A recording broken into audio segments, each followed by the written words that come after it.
a hack to successfully weld superfine jump rings each and every single time.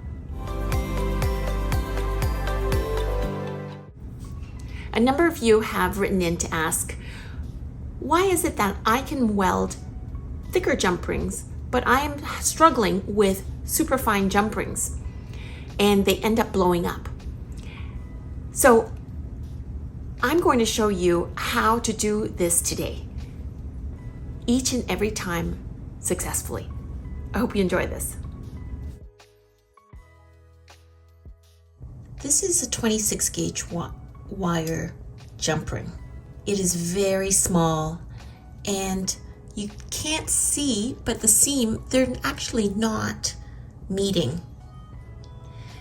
And it's really important, in order to get a good weld, you twist it and make sure, go back and forth until it is touching, and on the sides you can feel it grinding.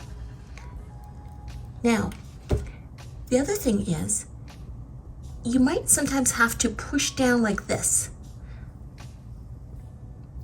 I'm going to show you why.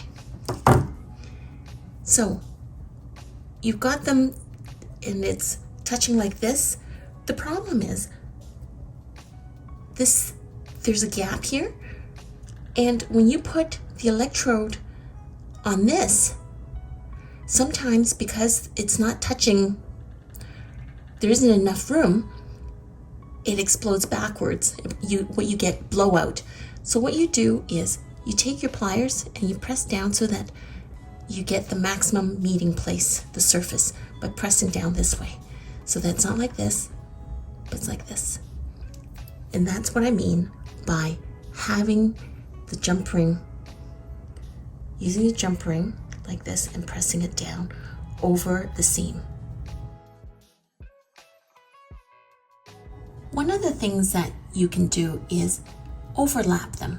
You see, I've pushed the ring smaller, closer together so that there's an overlap.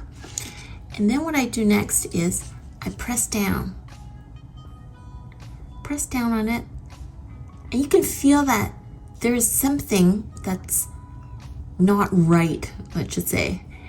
Basically, it's overlapped and so it's a little bit thicker. But this way, for sure, they're touching and there is enough room. You don't want too much overlap, but enough. I'm going to see if you can see that. So there's this slight thickness where they're overlapping, because if your wire is super thin, you want some space so that it will weld. So now I'm going to weld for you. In this case, what I've done is I've overlapped the edges and then pressed down. So there's no gap really, but there's an overlap of wire. So I know for sure that it's touching. And I use as low as possible the power. And I do this. Sometimes, because the power is so low, and this is so fine, your hand is shaky, it doesn't take, so that's okay. But there you go. Now, I didn't use argon gas, but if you use argon gas, you'll see it'll be a little bit sharper and less residue, but there you go. So however fine your wire is, you can overlap.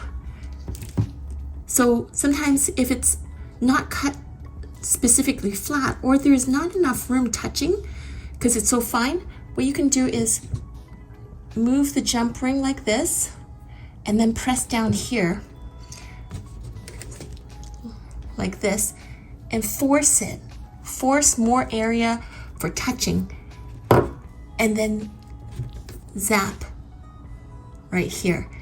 If it is the case that your welder does not go that much smaller in power, go to the side, or having it dulled The sharper the electrode, the stronger the power. So you want to be able to have more space touching, more surface area touching, and then weld right there. I hope you found that to be useful. And if you did, please like and subscribe, as well as comment below. I'd love to hear from you, and it really does help my algorithm. I'm a wholesaler of premium quality chains and findings, as well as micro welders. I'm going to leave a note below with more information about our company and the components I've used in this video.